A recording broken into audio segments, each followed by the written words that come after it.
Hey guys, Jason here, back with part 2 of our Lost to Translation mini-series, the series where we analyze and evaluate cards that were changed from the Japanese to English localization.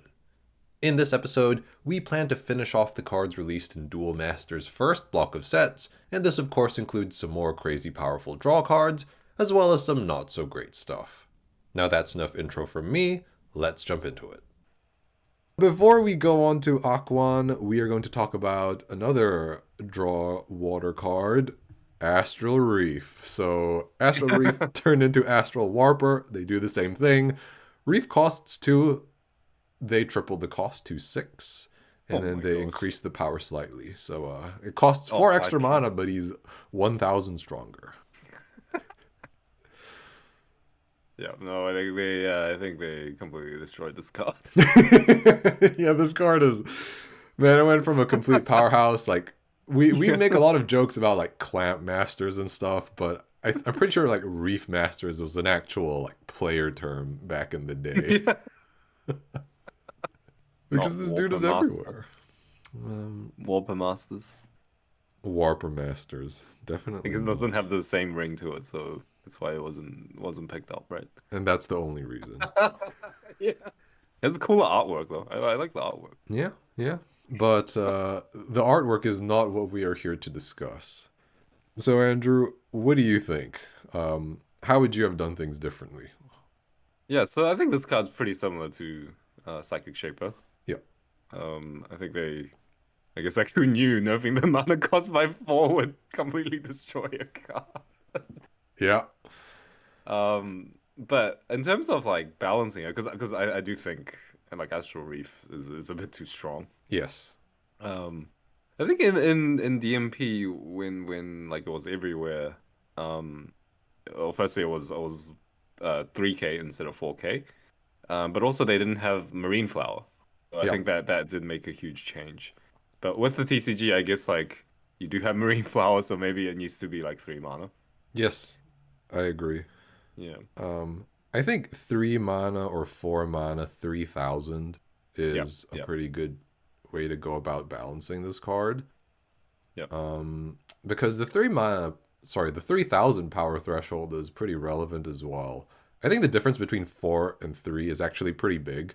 Because if it's 3, then you can get hit by Searing Wave, which is the fastest board clear. And you can also get traded into by Pyro, which only costs 3. Yeah, and is also very flexible. Yeah, and blockers, right? Like Sarius and stuff. Yep. So, yeah. So that is a big difference. So 3 or 4 mana and then 3,000 power. I think it would still be good. But just some random food for thought. What if you kept it at like 2 mana, 3,000, but you put in a clause that's like, you cannot evolve this creature? Because one of the things that people would do in DMP is they would just evolve Reef onto Reef, right? Yeah, exactly. So it would just be like a 2 mana draw 3, right? Yeah. Yeah. No, that is a really like interesting thought. Yeah, I do feel like that's a pretty good change. Although maybe it wouldn't change that much because you still benefit off the first one. That's true. Like the Marine Flower. Yeah. Yeah, nice. All right, so we mentioned it earlier. Now we will talk about Aquan, who turned into Merino Manser. Instead of revealing 3, it previously revealed 5, and it costed 1 less. Man, this card is crazy.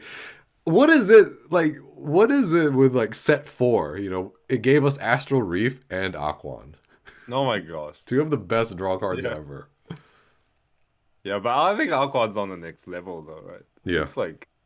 It's insane. I feel like, what were they thinking of this card? Yeah, like reveal top 5 is pretty crazy. Yeah. You know, at first, when Aquan got released in DMP, I thought it just did that in the OCG. And then I think either you told me or I just looked it up and it was like 5 cards and I was like, what? Yeah. Already so broken at 3 cards. Yeah. 3 cards is already quite good. Yeah. So in that regard, I do think Merino Manser is actually pretty good at where it is. Yeah, I think so too.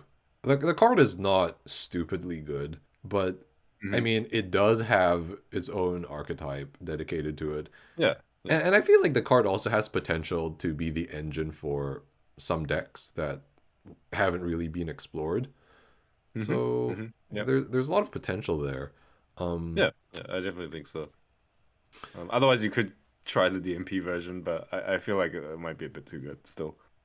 Yeah, just being able to curve Aquan into Petrova might be Yeah. a little God. strong, or like Mysterious, Yes. something Yeah. like that.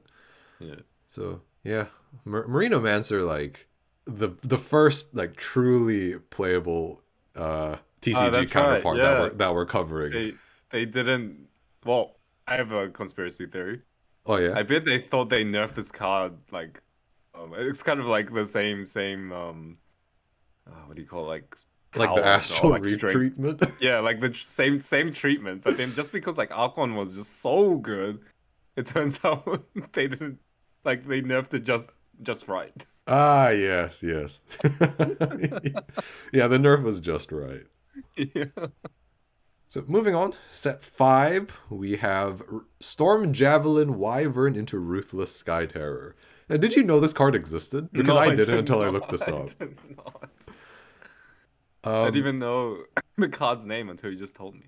yeah, so previously, this dude could attack untapped light creatures as well, and it had 7,000 power, so no Mecha Dragon's Breath. Oh man, it was I light and water, right? So the wording on the wiki is light or water. So I guess that means it can attack light creatures or it can attack water creatures. Because I think if you write light and water, it's like, so can I only attack Tajimal? Oh, I see. Yeah. Except Tajima can block it. Yeah, exactly.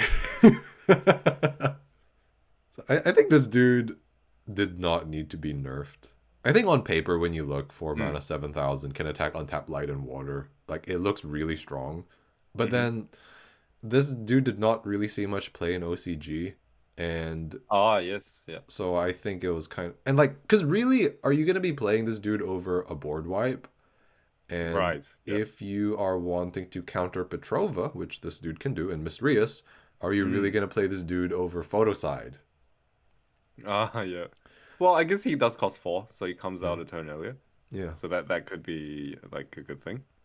Mm. Yeah, I'm actually quite interested in how like he would do, because like you said, Ruthless sees no play. Yeah. So yeah, I'm kind of inclined to say like the OCG effect is like pretty good. Yeah. It will be a very interesting tech inclusion, right? Like, oh man, I hate these light decks. And then so you just like put in 2 Storm Javelins and then, Yeah, maybe it yeah. turns things around. I don't know. Like Petrova, Mysterious, maybe even like Palolesis. Yeah. Foul. Yeah. Oh, yeah, Fal.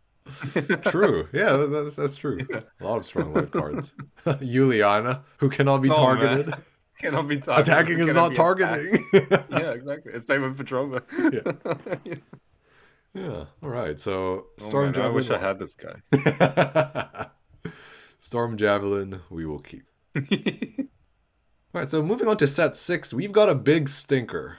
So we have Wicked Soul Reincarnation, which is a very cool name, got turned into Intense Evil. So destroy any number of your creatures, then draw 2 cards for each creature destroyed this way. They nerfed it to draw 1 card for each creature destroyed this way.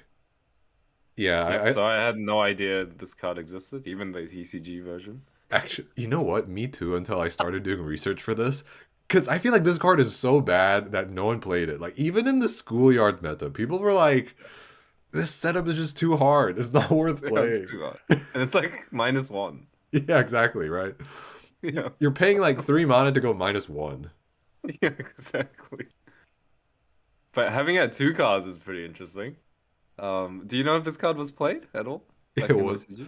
In the old retro lists that I looked at, no, this card did not see any play at all. Yeah. I do feel like it's a bit still a bit too weak, because to really get a benefit out of this, you'll probably need to destroy 2 creatures. Yes. Otherwise, like 3 mana, destroy 1, draw 2. I don't think that's that good. Yeah.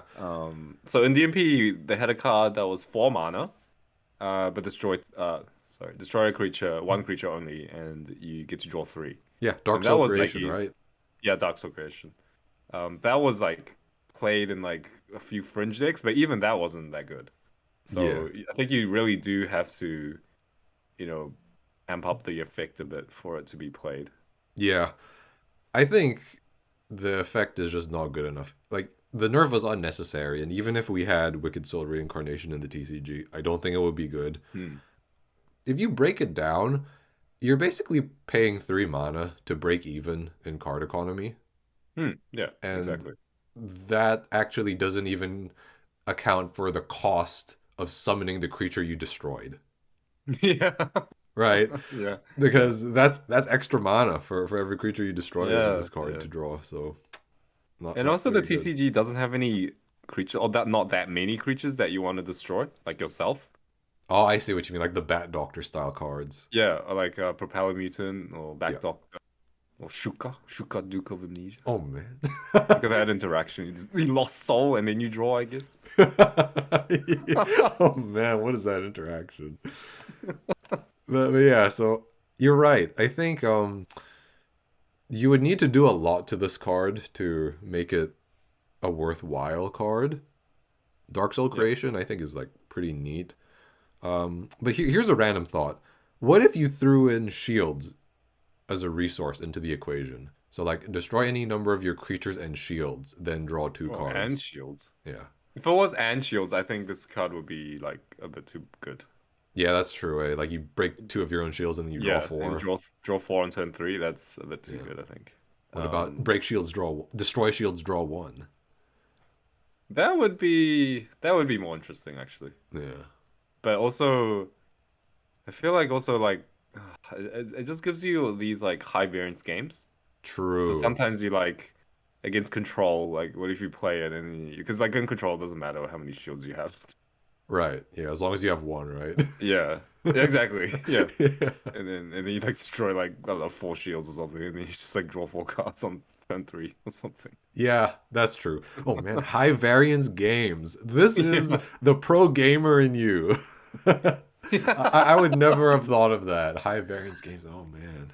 yeah. Which is I guess something like it can make the game exciting, but I'm not too for it because it just like feels like you can't. Sometimes you can't do anything. Yeah, fair enough. Yeah. And that brings us to the end of today's video. We've now finished covering all the retrains for cards in the beginner's block, that is sets 1 to 5, and in the next video we'll delve deeper into the Fighting Spirit Saga, sets 6 to 9. The cards we'll be covering in the next video are definitely nerf-worthy in our opinion, and we hope you look forward to that discussion. But until then, thank you for watching, stay safe, and we'll see you guys next time.